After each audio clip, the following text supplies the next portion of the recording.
આજે 10મી સપ્ટેમ્બર વિશ્વ આત્મહત્યા નિવારણ દિવસ છે.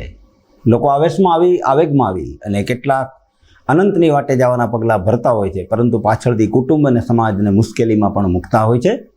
આપણે આપણા સમાજને હૂંફ આપી અને આવા બનાવોને અટકાવવા એ આપણે સૌની ફરજ છે. આવો જોઈએ આજના મુખ્ય સમાચાર. કોંગ્રેસ વિધાનસભા 2027ની તૈયારીઓ શરૂ કરી.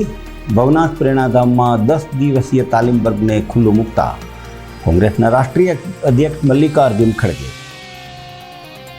ભવનાથના મેદાનમાં ચાલતી રાઈડ વહીવટી તંત્રે બંધ કરાવી.